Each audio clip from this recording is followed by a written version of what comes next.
March 12, 1945. The Rhine River churned grey and cold beneath the Ludendorff Bridge at Remagen, its waters swollen with spring melt from the distant Alps. On the eastern bank, Hauptmann Klaus Bauer stood at the edge of the railway bridge, his engineer's eyes tracing every steel beam and concrete pylon with professional pride. The structure had stood for 31 years, carrying thousands of tons across Germany's most formidable natural barrier. It would stand, he believed, for 1,000 more. How wrong pride can make us, especially when it blinds us to the determination of those approaching from the West. Before we dive into this story, make sure to subscribe to the channel and tell me in the comments where you're watching from. It really helps support the channel. What Klaus Bauer could not imagine that morning was how his engineering masterpiece would become the focal point of one of the war's most dramatic turning points, and how his absolute confidence in German engineering would collide with American ingenuity, desperation, and sheer audacity in a race against time that would reshape the final months of the conflict in Europe. Klaus Bauer had graduated top of his class from the Technical University of Berlin in 1932.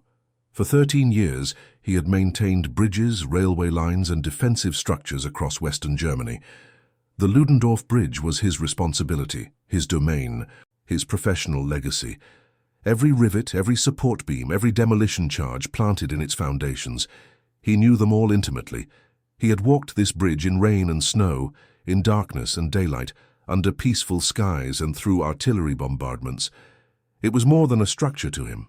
It was a testament to everything he believed about precision, discipline, and the superiority of proper engineering principles. The bridge stretched 998 feet across the Rhine, a double-tracked railway bridge with wooden planking that allowed vehicle traffic when needed. Its 3 steel arches rose from stone towers embedded in the riverbed, a triumph of early 20th century engineering. Bauer had inspected it weekly for years, walking its length with clipboard and measuring tools, ensuring every component met specifications that would have satisfied the most demanding professor.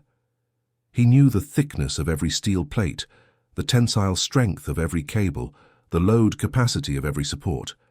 This bridge was his life's work, even though he hadn't built it himself. Maintaining it, protecting it, ensuring its perfection, that had become his purpose. On this particular morning, he stood with 3 subordinates, Lieutenant Otto Strobel, a young officer from Hamburg who had studied architecture before the conflict, Feldwebel Ernst Kraft, a veteran engineer who had built fortifications from Norway to Greece and had seen more of this war than any man should have to, and Corporal Heinrich Weber, barely 19 years old, who had joined their unit only 6 weeks earlier after his infantry division was shattered in the Ardennes. The boy still had nightmares about the cold, about watching friends fall in the snow, about the overwhelming power of American forces that seemed to materialize from nowhere, with endless supplies and unstoppable momentum. The air smelled of diesel and river water, mixed with the distant smoke of towns already fallen to the advancing forces from the west. Refugees streamed across the bridge in an endless column, old men pushing carts loaded with whatever possessions they could salvage, women carrying children wrapped in threadbare blankets, wounded soldiers limping eastward with bandaged limbs and haunted eyes, all fleeing the approaching conflict. Klaus watched them pass and felt a profound sadness mixed with his professional pride. This bridge was saving lives now, even as it would soon have to be destroyed to save more lives later. Or so he believed. Klaus gestured toward the demolition chambers built into the bridge's foundations. His voice carried the confidence of a man who had calculated every variable, accounted for every contingency, and prepared for this moment through years of meticulous planning. Then Klaus said, his words measured and precise like everything else about him, "Gentlemen, this bridge has stood since 1918. I personally inspected every demolition charge yesterday. Each one is precisely positioned to collapse the structure cleanly into the river should we receive the order. The charges are industrial grade, 600 kilograms in the western towers, 400 in the eastern supports. When the moment comes, 3 turns of my key, 1 push of the plunger, and the Rhine becomes impassable once more. The Americans may have more tanks, more planes, more of everything, but they cannot cross a river without a bridge, and we will deny them this bridge when the time is right." Otto Strobel looked westward, where smoke rose from the town of Remagen on the opposite bank. American forces had captured the town the previous day, sweeping through with a speed that had shocked everyone. The sound of distant artillery echoed across the valley, a constant reminder of the approaching front line. Otto observed with uncertainty in his voice, his youth showing despite his officer's rank. "Herr Hauptmann, shouldn't we prepare to demolish now? The enemy is less than 2 kilometers away. Every hour we wait, they come closer. What if they move faster than we expect? What if we lose communication and cannot receive the order in time?" Klaus shook his head firmly, his jaw set in the stubborn determination that had served him well in peacetime, but was perhaps less suited to the chaos of retreat. "Our orders are explicit, Lieutenant. We hold this bridge for our forces still retreating from the west. Thousands of our men need this crossing. Entire divisions are falling back to this position. We blow it only when enemy forces attempt to capture it, not before." The High Command was very clear about this. They trust me to make the judgment call at the critical moment, and I will not fail that trust. What Klaus didn't know was that communication lines to the High Command had been severed for 18 hours. No one in authority even knew his situation anymore. He was following orders that had already become obsolete, maintaining a bridge that had transformed from asset to catastrophic liability.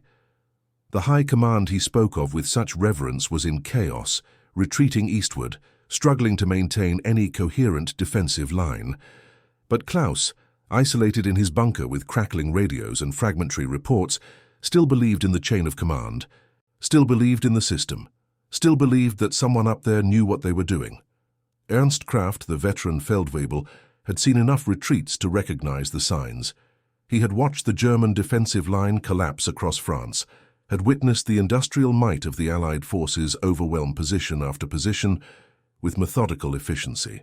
He had learned the hard way that courage and technical skill meant nothing when confronted by enemies who could replace every loss 10 times over, who could shell positions for days without pause, who approached warfare as an engineering problem to be solved through overwhelming resources.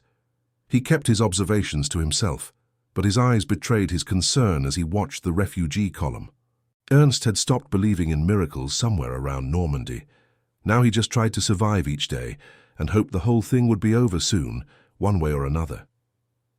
The 9th of March arrived with freezing rain that turned the bridge deck into a treacherous expanse of wet wood and metal. The refugee flow had slowed to a trickle. Most German forces west of the Rhine had already crossed or been captured. Klaus received fragmentary reports from a motorcycle courier who arrived mud-splattered and exhausted. American armored units were advancing toward Remagen from multiple directions. The town was already under direct observation. Forward elements had been spotted within a kilometer of the western approach. Klaus gathered his team in the stone bunker on the eastern approach. A detailed map of the bridge lay spread across a wooden table, marked with defensive positions and demolition points in red pencil. Small German flags showed friendly positions.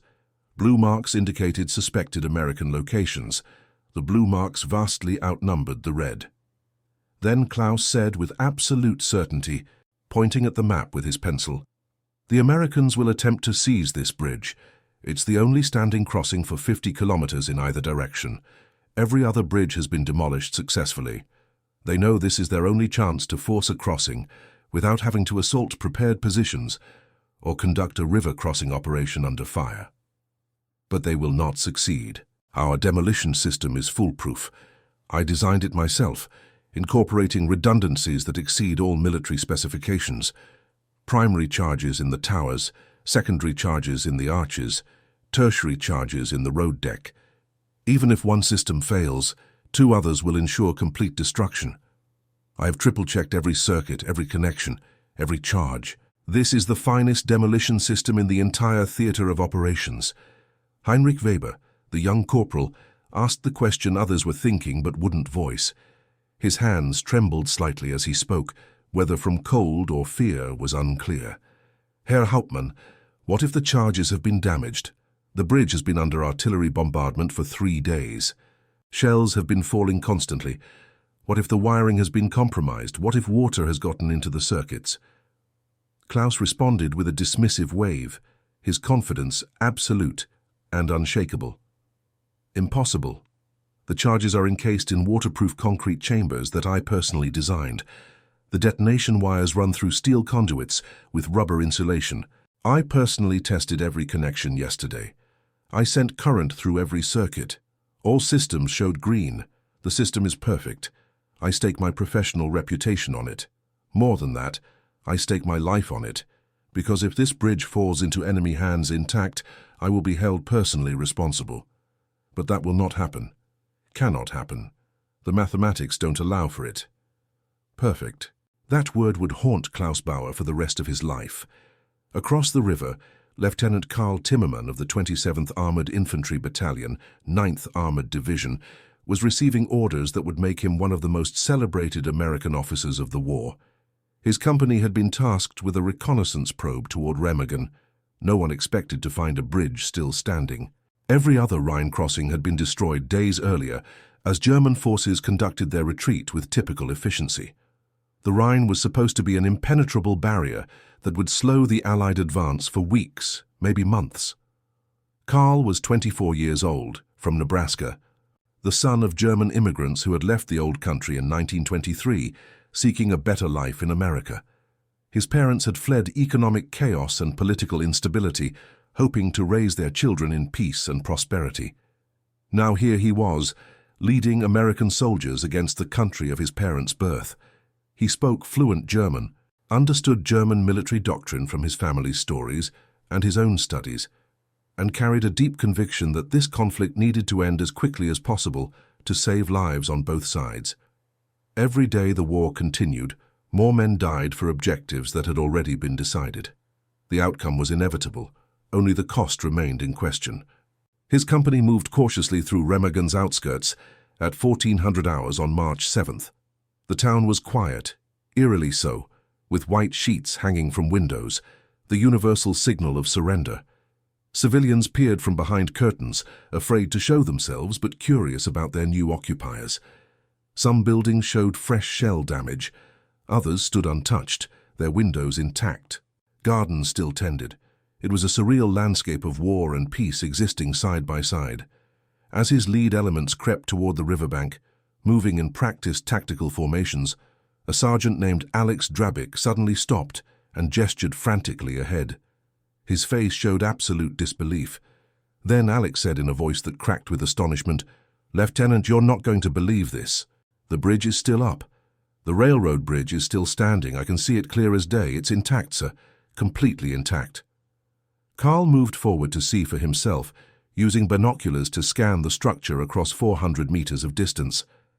There it stood, completely intact, stretching across the Rhine like an invitation, like a gift from Providence itself. Refugees and a few scattered German soldiers were still crossing eastward, tiny figures moving across the span. No demolition, no collapse, no smoking ruins, just a perfect, beautiful, unbelievable bridge standing where no bridge should be. Karl felt his heart rate spike. This was impossible. This changed everything. American doctrine for this situation was clear. Attempt to seize any intact crossing immediately, regardless of risk. Speed was everything. Every minute of delay allowed the enemy to prepare defenses, to bring up reinforcements, to correct their mistake. Karl didn't hesitate. He radioed his battalion commander, his words tumbling out rapid fire, received immediate authorization to attempt a capture, and began organizing his assault elements. His men looked at him with a mixture of excitement and terror. They would be first to cross, first to face whatever defenses waited, first to die if the bridge went down while they were on it. What Karl couldn't know was that his radio transmission had been intercepted by a German listening post 5 kilometers south. A warning was flashed to every unit in the area. American forces preparing to assault the Ludendorff Bridge. The message reached Klaus Bauer at 1420 hours. The bridge's defenders now knew exactly what was coming. The race was on.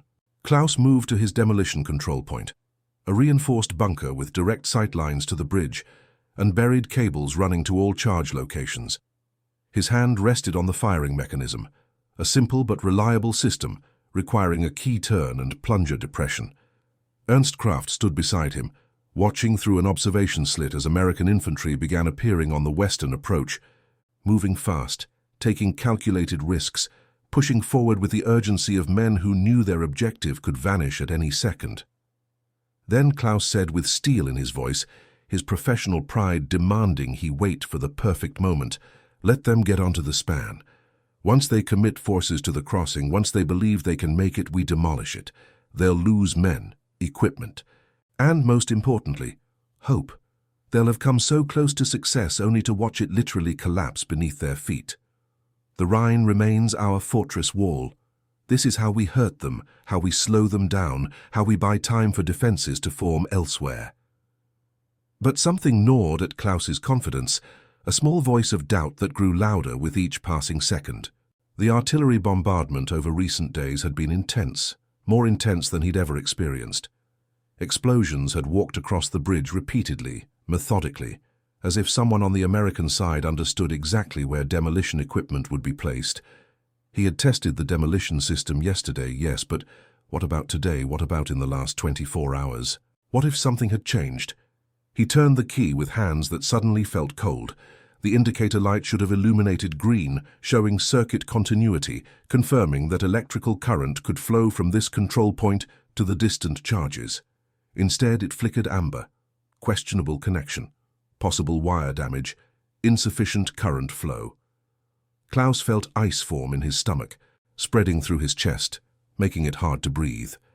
He turned to Ernst with urgency breaking through his usual composure, his voice cracking for the first time anyone could remember. "Check the backup detonation system. Now. Run. Go now." Ernst ran to the secondary control point 50 meters away, his boots splashing through puddles, his breath coming in gasps.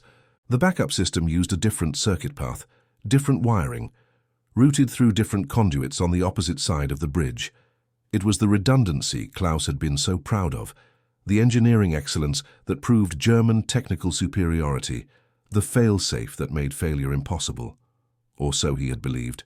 American infantry was now halfway across the bridge, moving in coordinated fire teams, using the steel girders for cover, advancing with the confidence of well-trained soldiers who had done this before, who had learned their trade through dozens of assaults, who moved like a machine themselves.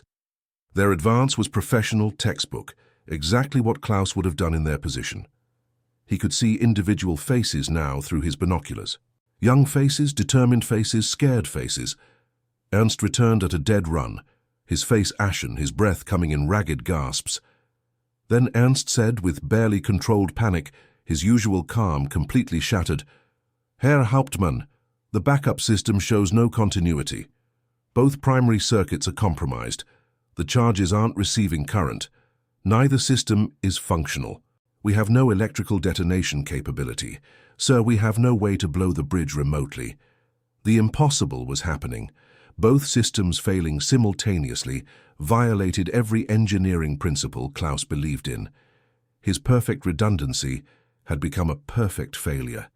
Years of planning, months of testing, decades of engineering knowledge, all worthless in this single critical moment. The mathematics of his confidence crashed into the chaos of reality and shattered. Klaus made the hardest decision of his life, his voice hoarse with desperation.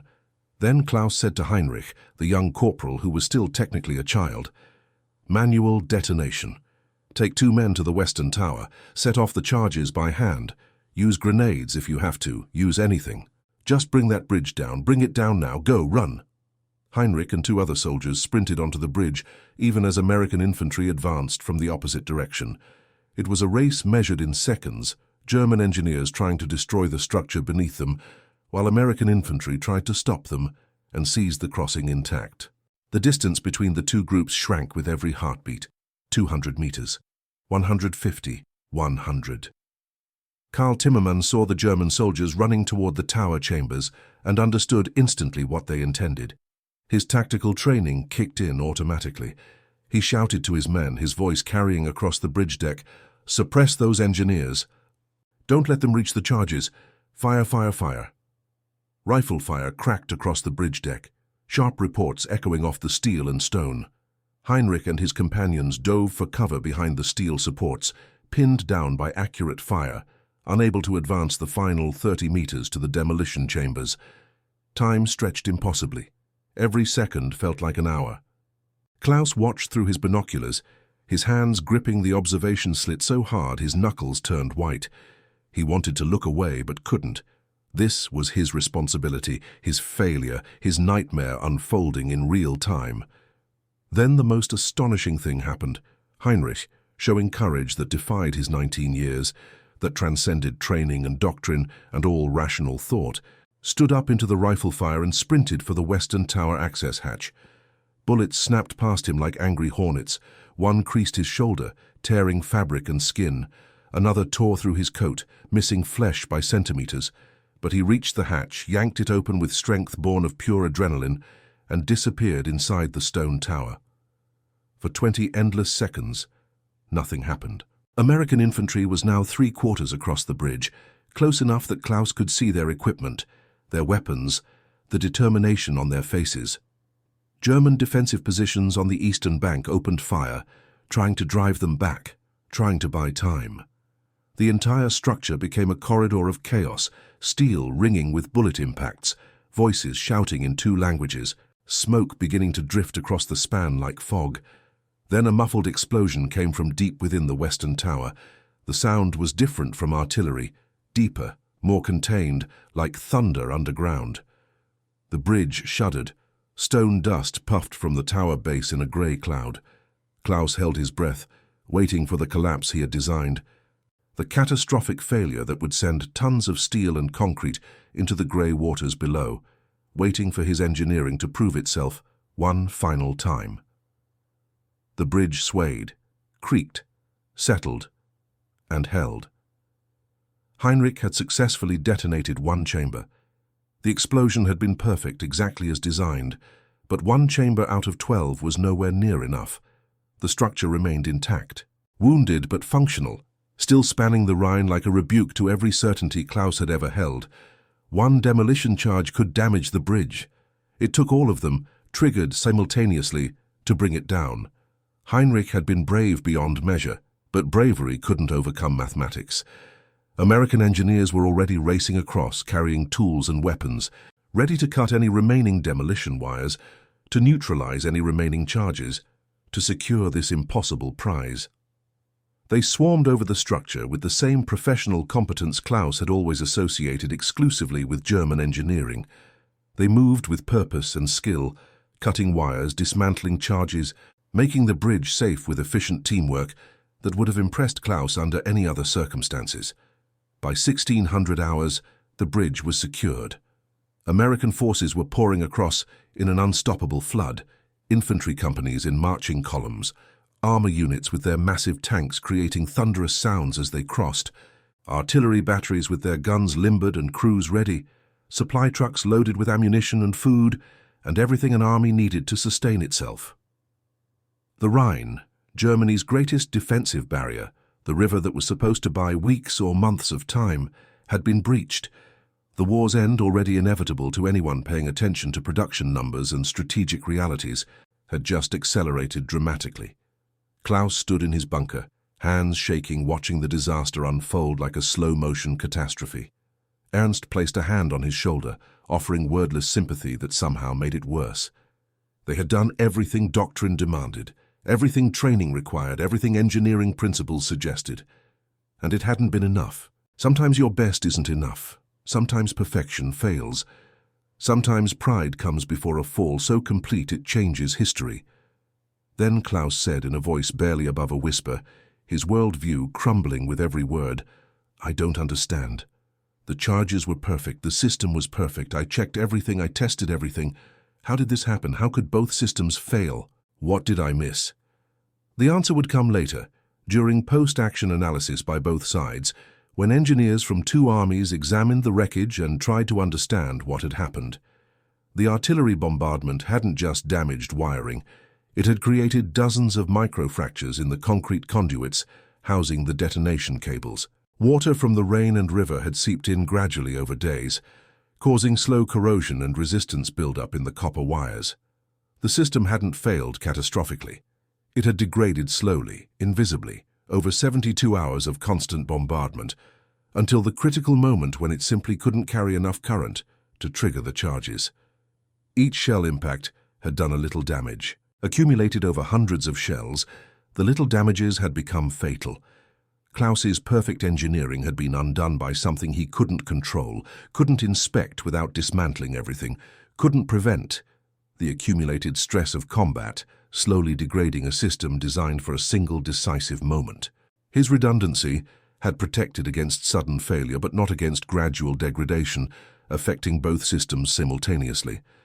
But there was another factor, one that wouldn't emerge until years later when American after-action reports were declassified and historians could piece together the full story. The American artillery bombardment hadn't been random. Intelligence had identified the bridge as potentially intact based on aerial reconnaissance.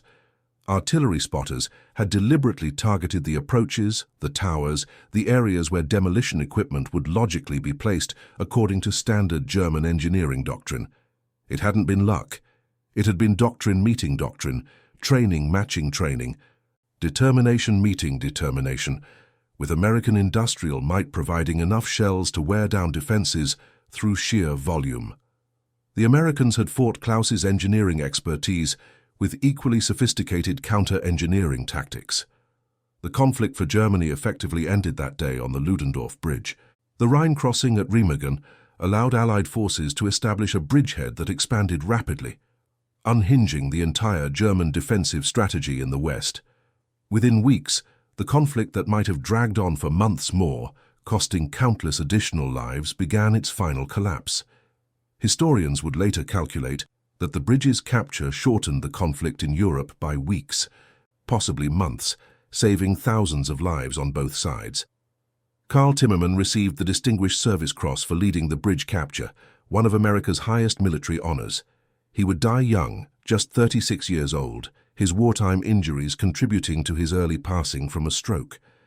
But he lived long enough to see his action recognized as one of the war's pivotal moments, long enough to marry and have children, long enough to build a life in peace that justified all the chaos of war. They named a school after him in his hometown. Heinrich Weber survived his wounds, spending 3 weeks in a field hospital before being released to American custody. He became, ironically, a bridge engineer in the reconstruction of Germany, helping rebuild the very infrastructure he had once tried to destroy. He would later say that his failed attempt to demolish the Ludendorff Bridge taught him more about engineering than any university could, that the best systems fail when stressed beyond design parameters, that human factors always matter more than technical specifications, and that courage without success is still courage worth remembering. Ernst Kraft spent 2 years as a prisoner before returning to Hamburg to find his home destroyed and his family scattered. He never blamed Klaus for the bridge's capture, understanding that engineering excellence meant nothing when confronted by the chaos of actual conflict. He worked in construction for 30 years, building things instead of destroying them, and never spoke much about the war except to say that he was glad it was over. And Klaus Bauer, he was court-martialed for failing to destroy the bridge, though the charges were later dismissed when the full circumstances became clear, and military investigators understood that no engineer could have prevented what happened. He spent the rest of his life teaching engineering at a small technical college in Bavaria, passing on his knowledge to a new generation. His lectures always included a session on the Ludendorff Bridge, not as a failure, but as a profound lesson in humility. To his students, he would say with quiet conviction born of bitter experience, "I designed a perfect system. I checked every detail personally. I believed completely in my work, in my training, in my engineering principles. And it failed anyway, because conflict doesn't care about perfection. It cares only about results, and sometimes the most important result is learning that your certainty was misplaced. I learned that day that confidence must be tempered with humility, that redundancy can fail. That perfection is an illusion we tell ourselves to sleep at night. The best engineers know that any system can fail. The worst engineers believe their systems cannot." The bridge itself stood for only 10 more days after its capture. On March 17th, weakened by the explosion Heinrich had triggered, by continuing artillery damage from German counterattacks trying to destroy what they could no longer hold, by the enormous weight of traffic it had never been designed to carry in such volume, the Ludendorff Bridge finally collapsed into the Rhine without warning. 28 American engineers died in the collapse, crushed by falling steel and drowning in the cold grey water. Their sacrifice a reminder that conflict's price is paid by individuals on all sides, often for objectives they barely understood and certainly couldn't control. They had survived the assault only to die after victory was won. Today, the stone towers still stand on both banks of the Rhine at Remagen, preserved as a memorial and museum called the Peace Museum.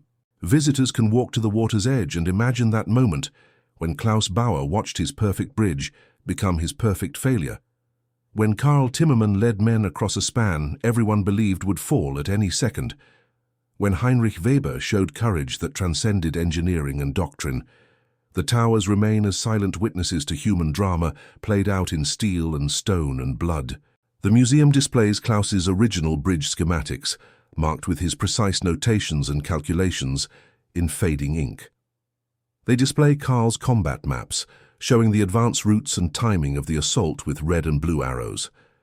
They display photographs of the bridge in its final days, sagging but functional, carrying the weight of history across a river that could no longer protect anything. They display Heinrich's uniform, the bullet holes still visible in the fabric, a testament to courage in service of a losing cause.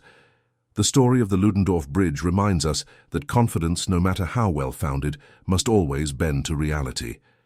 Klaus Bauer's engineering was genuinely excellent. His planning was thorough. His dedication was absolute. His understanding of structural mechanics and demolition science was probably better than anyone else in the theatre. And none of it mattered when confronted by the accumulated stress of combat, the determination of opponents who brought their own expertise to bear, and the simple chaos that overwhelms all human systems eventually. The bridge was supposed to stand forever, or at least long enough to be demolished on command when the strategic situation required it. Instead, it stood exactly long enough to change history, to prove that even the most careful plans fail when the universe decides otherwise, and to teach both sides a lesson in humility that echoed far beyond that grey March day beside the Rhine. Sometimes the most important lessons come from failure. Sometimes the things we're most certain about prove most wrong. Sometimes pride comes before a fall that reshapes the world. And that concludes our story. If you made it this far, please share your thoughts in the comments. What part of this historical account surprised you most? Don't forget to subscribe for more untold stories from World War II, and check out the video on screen for another incredible tale from history. Until next time.